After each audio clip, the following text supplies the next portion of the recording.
Welcome to Season 1 of Amplify Connect, the podcast presented by East Yard Enterprises. I'm Kevin Gareth Fotheringham, and I invite you to join me for dynamic conversations with changemakers and visionaries as we explore development work, art and social impact, and the transformational power of cultural diplomacy. Today, we are honored to feature an inspiring changemaker, Dawsher Charles, also known as the Resilient Warrior. Dawsher is the founder and managing director of Survival Scholars, a dynamic social enterprise dedicated to equipping young people with the social and emotional skills they need to navigate life's challenges. Through the arts and storytelling, she empowers students both in primary and secondary schools, as well as young adults, to build resilience, embrace healthy coping mechanisms, and prioritize mental wellness. An educational development coach, trauma and crisis management specialist, and youth advocate, Dawsher is on a mission to transform lives, using her own story of overcoming adversity to inspire others. From assisting her father's small business as a teenager to now leading a purpose-driven enterprise, she has turned struggle into strength, proving that resilience is the key to success. Her work has been recognized across various media platforms, and her commitment to youth empowerment has led her to collaborate with major organizations. In 2023, Dawsher was selected as one of only 6 Trinidad and Tobago Fellows for the prestigious U.S. Department of State's Young Leaders of the Americas Initiative YLAI Fellowship Program, chosen from over 1,800 applicants. The program began with a virtual leadership curriculum and orientation in December 2022, followed by a 4-week professional placement with a U.S. business in May 2023. During this time, she collaborated with international peers, tackled shared business challenges, and engaged in cross-cultural activities. The experience culminated in a closing forum in Washington, D.C., equipping her with new skills, resources, and a powerful international network to strengthen business ties between the U.S., Latin America, the Caribbean, and Canada.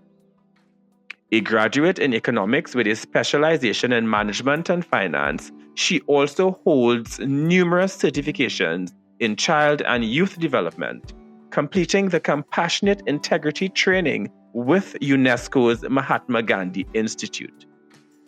Today, she's here to share her journey, her insights, and her passion for creating a generation of resilient warriors. Let's dive into today's conversation.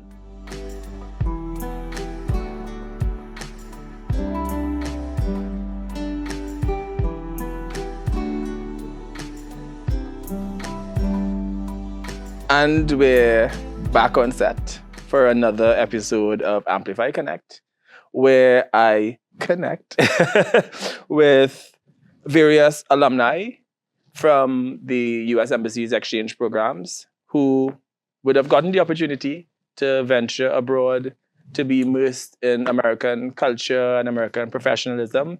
And I am here to connect with them and also to now learn about the work that they have done, what they are doing, and amplify that. And I am really excited to be here with somebody I've known for a while, Miss Dawsher Charles, aka the Resilient Warrior. How are you, Dawsher? I'm great, Carol. Thanks so much for having me. Happy to have you here. This is exciting. Yeah. So, Dawsher, wow, the Resilient Warrior. Now, that's a very powerful moniker to choose, and you would have chosen that name for yourself.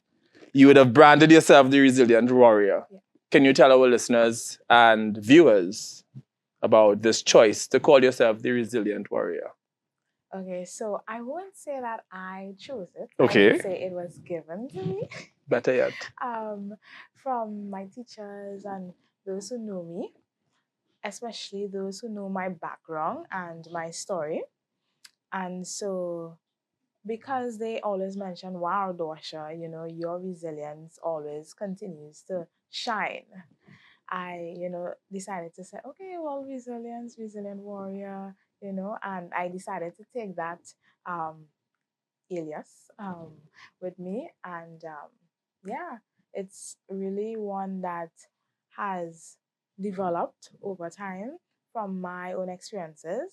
And I am always like honored or, humbled to be referred to as the resilient warrior. So for you, what do you think is the importance or, placing weight on saying I am resilient? What do you think, what does resilience mean to you? To me, resilience mean that one is able to achieve through life despite any adversity. So, for instance, we had COVID-19, Mm. one of the biggest challenges that all of us faced and we didn't expect. And so, even though we experienced that challenge, life still has to continue. There's always the aftermath.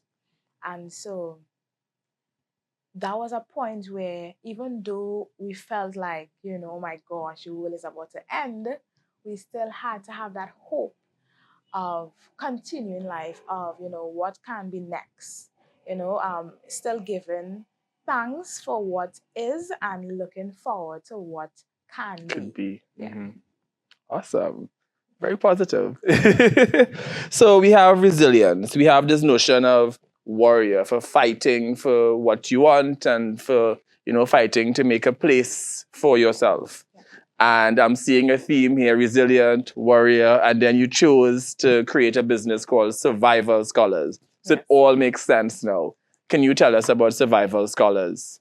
Yes, so Survival Scholars, the name came about from my own life experiences, looking at all the things that I would have survived, and also other students survive through school that no one really talks about. And also my realization of school really is the survival of the fittest, right? Many of us go through school. Some of us complete it. Some of us may Don't. drop out. Yeah, yeah. And so Survival Scholars is where you look at the different journey that one would have experienced and survived. And then Scholars is that even though you would have survived these challenges, you still made it out accomplishing your goals, accomplishing the desired results, which is finishing school Mm. and also getting whatever desired grades or results. Yeah. Okay. So when did you start Survival Scholars? So I started Survival Scholars in 2017 during a crisis that I had, where, I was just thinking about how the education system had so many faults, right? And looking at how the education system really, it's like a irony where, education is knowledge, Mm-hmm. it's empowering, we need knowledge to grow and to go through life. But the system really is that type of bondage experience because it teaches us how to get by, but not how to really thrive and Think. yeah, think and Mm-hmm. have that critical and creative thinking skills that is really needed to make a difference in the world today. So that's why I started Survival Scholars because of that challenge I had with the education system. What age group do you focus on? So we work with students from as young as 3 years Wow. old, straight up to 17 years. And then we also have our UE Survival Scholar Society, where we have the university students. Because I was in university You and UE, yeah. Mm-hmm. When I had that challenge, yeah. What did you study? interestingly enough, I studied economics, Right. management, and finance. And then I had a whole 360 after um, I completed my degree when I ventured into different short courses and workshops uh, around the topic of youth counseling, psychology. I did play therapy, and that's where I found puppetry. Okay, well, this is interesting because on one of our previous interviews, I was speaking to Siobhan Cupido Creaky, and she is using play therapy as well, but merging that with social work. Oh, nice. So, how are you merging the play therapy and puppetry with education? Yeah, so I focused on puppetry. I found my love in puppetry, and I am using puppetry in education to make learning fun and enjoyable. Because you all know through school it's monotonous, and one can feel uh, they can feel to drop out, right? Because it's not interesting, it's not appealing to their sense of creativity, their different senses, and so forth. And so, puppetry, on the other hand, makes learning fun and enjoyable. Yeah, there's a multiple way approach in terms of using puppetry to learn. You can use puppetry for creative writing. So some students, if they are not that read write learner, using puppetry, which is more of the hands-on learning approach, their creativity can expand through puppetry while performing and while interacting with their puppets. They can use puppets for mathematics, for any subject, of course, learning, right? Interacting. That's just a new and different way of interacting and learning. And so it really helps a student, especially the kinesthetic learner, to expand and be more engaged in their learning. Yeah. Yeah. But again, for people my age, like the old people, but I mean, it's like still there. But Sesame Street was always a thing, and puppetry was always interesting. Even not the doing, but us looking at the puppets and stuff because it captures your imagination. I can remember in primary school, I'm rushing home after school to watch the afternoon episode of Sesame Street. And even to now, some of those songs and stuff and like learning how to count using a rhyme or whatever, it's still in my head. Yeah. Many years later. Right? Yeah. Wonderful, Dawsher. Well, kudos on that and taking that approach. And it's all about the innovation and the creativity part of things. And that would have, of course, led you to the Young Leaders of the Americas initiative. So that's the exchange program that you were sent on. And that was last year. So last year, you were one of 6 Trinidad and Tobago nationals selected to join 280 young leaders from 37 countries in Latin America, the Caribbean, and Canada as part of the 2023 Trinidad and Tobago cohort of the U.S. Department of State's Young Leaders of the Americas Initiative Fellowship Program. So you were chosen from over 1,800 applicants. As part of the program, you traveled to the United States for a 4-week professional placement with a U.S. business, and you collaborated with your peers to challenge shared business challenges.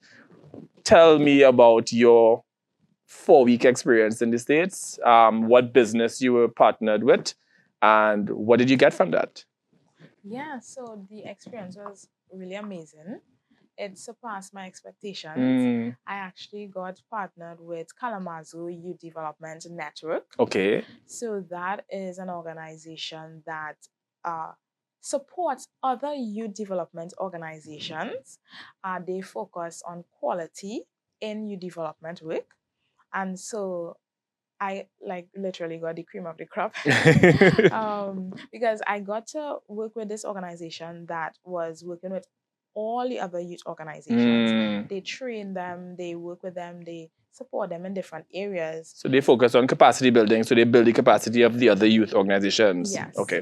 And with a really fine focus on the quality, ensuring that there is consistency across the different youth development organizations and the programs that they have, ensuring that there is proper monitoring and evaluation of these programs, which is super, super important. That is a weakness we have here in the Caribbean. Yeah, we don't do enough monitoring and evaluation. Go ahead.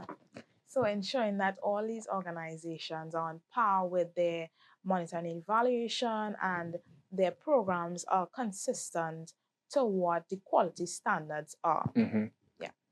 So that was a really great experience. I was able to not only look at and learn from what the organization Kalamazoo Youth Development itself did, but also what the other youth development organizations, and I'm talking about like Boys and Girls Club. Right, that's huge. That's huge. Yeah. Organizations like the Boys and Girls, even smaller organizations. So it was truly an honor to partner with the Kalamazoo Youth Development Network. Where is Kalamazoo? Yes. So Kalamazoo, oh my gosh, like when they shared that we will be with Kalamazoo. You know, that was a thing, right? They actually were like, Kalamazoo. Where is that? Yeah, where is that? They never heard of that, but it's in Michigan. Michigan, okay.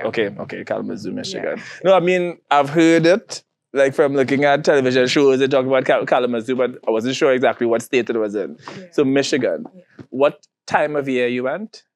That was around May, June. Okay, so it wasn't cold? No, it wasn't actually. Okay. What was the biggest difference that you would have seen in terms of the bit of American culture you would have gotten there to what you know from the Caribbean? Well, it's very different in terms of what they wear to work and stuff. You know, when I went to work, I was like so formal and stuff, and it's like, no, girl, you can wear jeans and stuff to come to work. It's like, okay, you know. So that was one of the biggest difference in terms of like what they wear, what they allow. You know, they are focused on being comfortable. So they don't really look at too much of the formalities. Yeah. So that was one of the biggest differences I learned. How they interact with the youth as well. That was one of the differences that I learned. How they ensure that everyone has circle time and they check in at the beginning and after, and even during the sessions with the students using a quality management tool. Okay. Yeah, so that was interesting new experience for me, and that is so important in terms of quality management. Yeah. So would you then say that since you've been back home, in terms of what you have taken from that experience to infuse into Survival Scholars, is it that sense of quality control and Yeah, definitely the quality control, ensuring that we check in with students before, after, during, also some of their planning procedures from in the back end. Right. Yes, I also implemented those learnings from there into Survival Scholars. Awesome. So I see that you have training in trauma and crisis management. Yeah? How has that influenced the way that you approach mental health and mental wellness in general and the support that you provide to young people? How has that helped you?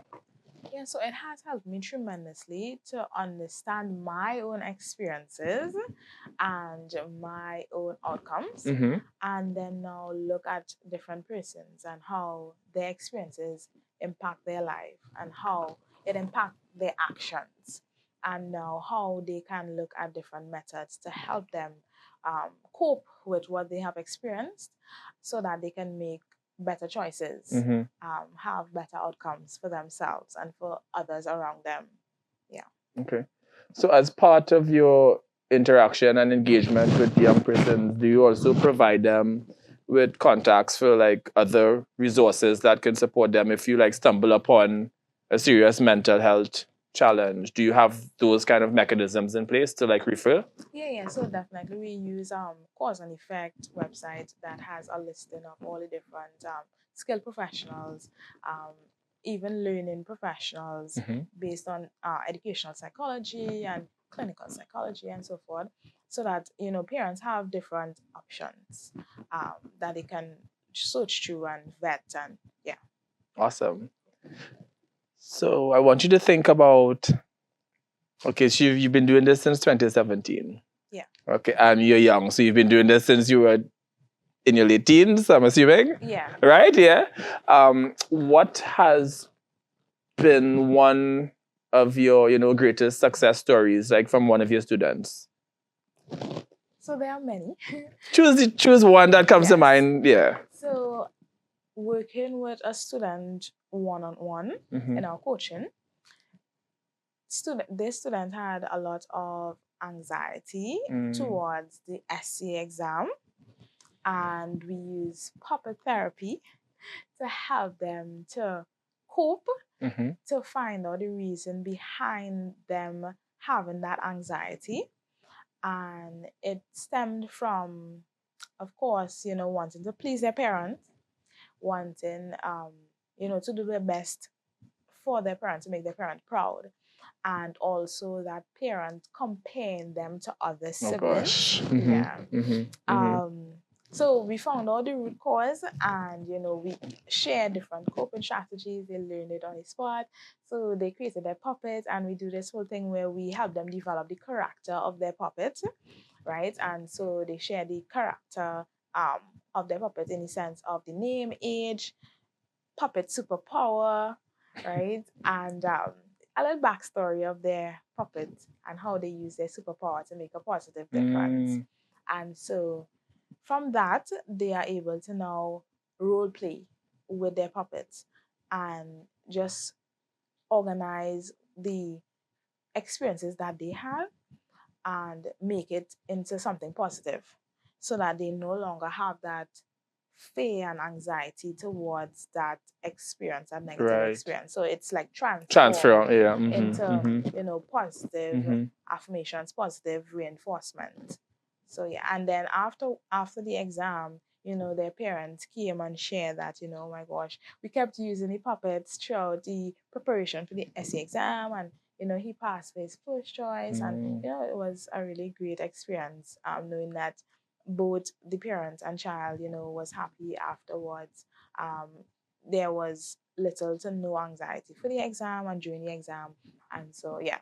Wonderful. So you spoke about the creation of these puppets. Yeah. Do you make the puppets? So no, I don't. Okay. I allow students to make the puppets. Mhm. Reason being is because the psychology behind it is that when students use different materials to make the puppets, their own personality comes through their creation. So their puppet is like their alter ego, Right. right? You learn about a student through the puppet that they create, right? By the different colors they use, the different materials, the different placement of items, whether they have wings or whatever it is. Yeah. Some may even have a cigarette.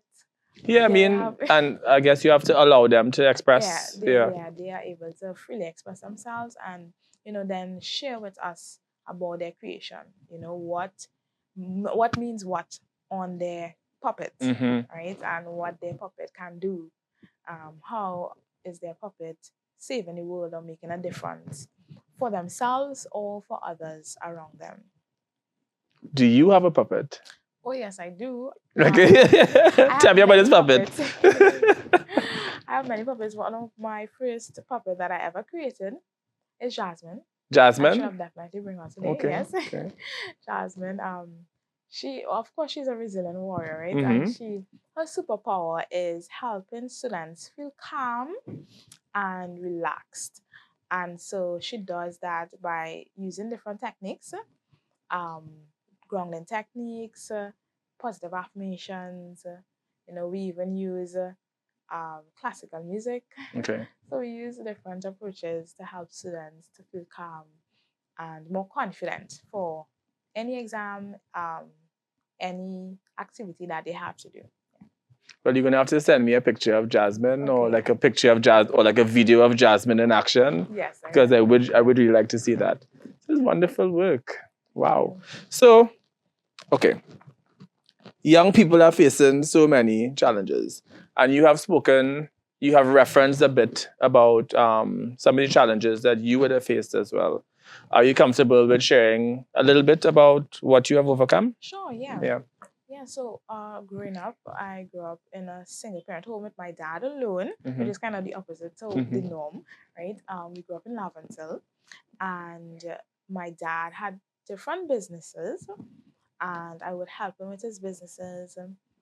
Then we moved from Laventille when I went into Form 1. So we moved into San Juan area. But of course, having businesses and renting, it's not easy. It's challenging. And so um, within like 3 years, we moved out 11 times. So Wow. a lot of movements, right? We moved so much as like, you know what, we're not going to pack out and pack back, So we was just living out of boxes and bags, basically. And apart from that, so those were the household challenges. Right. So basically, we lived from hand to mouth, Mm. Because having a business, paying rent, yeah, so it was challenging. And those are the like household experiences. And then there are the like school life experiences. Bullying, I didn't have the best shoes or all of the brand name items. So facing bullying, I was actually cyberbullied really badly. The post went viral. Someone took a picture of me unknowingly and posted on social media, and it went viral. And only afterwards I found out about it. So having to cope with that, even while students passed in San Juan, because at one point in time we sold black pudding. And if you know how black pudding looks, we actually used to fry it on the spot. And we were like, okay, what is that? Right, so I actually got the nickname of Pudding Girl. Oh gosh. All sorts of Yeah. things. So then we sold chicken and chips and soup at a point in time as well. So Soup Girl, like different nicknames and stuff. So I had to maneuver that challenge as well. And it was really challenging. And honestly, at that point in time, facing those household challenges and school life challenges, it took a toll on my self-esteem. And my grades dropped drastically. I was getting only red circles in my report board, right? Comments like, could do better, needs to settle down, all those different things. And, I realized that there's no one to help students cope with that kind of thing, challenges, school challenges, and all the challenges in between. Yeah. Yeah. And even though there are guidance counselors and school social workers, the capacity of work that they have is one person assigned to several different schools, and in each school there are hundreds of students.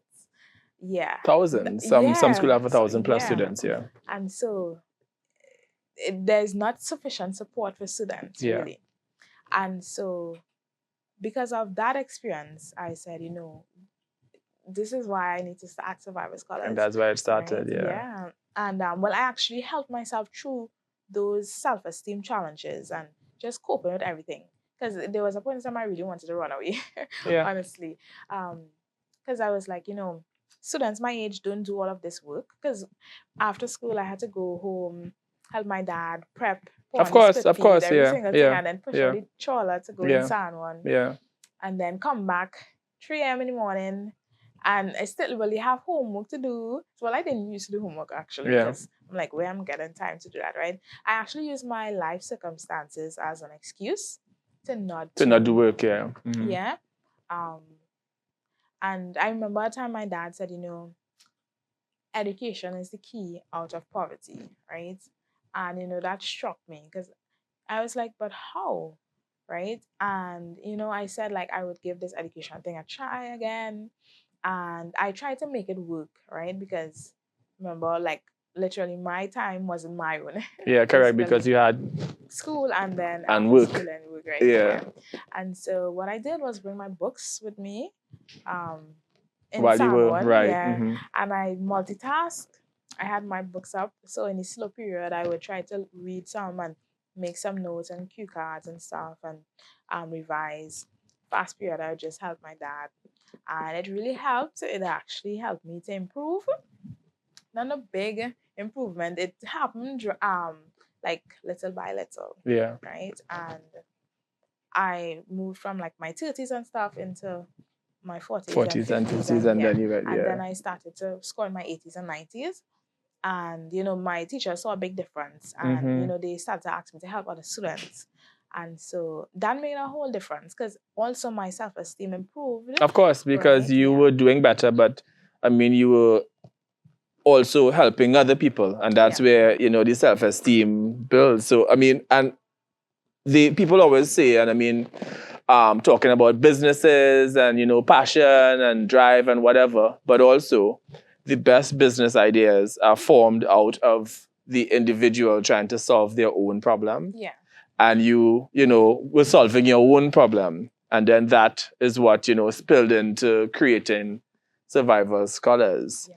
And so we're almost at the end of the interview, Yeah. and I just want to ask you to speak directly to the young viewer or listener, just briefly, if they are facing any challenge, what is your one piece of advice for them? Well, my advice would be the longest rope has an end, right? So keep on keeping on. Don't ever give up, and always find a creative way to solve the challenges that you're experiencing, because you're experiencing them for a reason, to be able to get that knowledge, that first-hand experience, to help others have a better experience when they are experiencing it. Yeah. Awesome. Well, Dawsher, this has been wonderful. Yes. Lovely. Thank you so much again. Congrats on the work that you're doing. It's important. It's vital. And I want to tell you to keep on keeping on. Thank you so much, Dawsher. Thank you so much. What Matters is an invitation into the worlds of 9 young Caribbean authors from Athens School of Education in Trinidad, as they tell us stories about themselves, their communities, and their unsung heroes. Hailing from Trinidad, Guyana, and Jamaica, and residing in communities in Arima, Aruca, Canupia, and Tunapuna, the young authors tackle topics like mental health, career goals, wellness, family dynamics, migration, and the loss of loved ones. Adding to these stories are the first-person accounts of family members, friends, and professionals who took the time to be interviewed by the authors. Their unique voices, approach to writing, and dedication to make us understand what matters to them is an act of courage. They are sharing themselves with the world while telling stories that are uniquely Caribbean. The For Common Good Youth Arts Enrichment Program, an initiative of East Yard Enterprises, funded by the J.B. Fernandez Memorial Trust, implements creative arts and social change programming designed to amplify youth voices and serve as a catalyst for their empowerment. What Matters is available for purchase at East Yard in Arima, on Amazon, and soon in a bookstore near you. A portion of book sales goes to the young authors, with the remainder being reinvested into our creative social enterprise fellowship and accelerator programs, which are offered free to the creative community. Thank you for viewing or listening to this episode of Amplify Connect, the podcast. I want to thank our production partner, RJ Live TT Productions, the team at East Yard Enterprises, and the U.S. Embassy Port of Spain for providing the use of the American Center for recording this episode. Be sure to subscribe, share, leave comments and ratings wherever you view or listen to our podcast. Welcome to our community.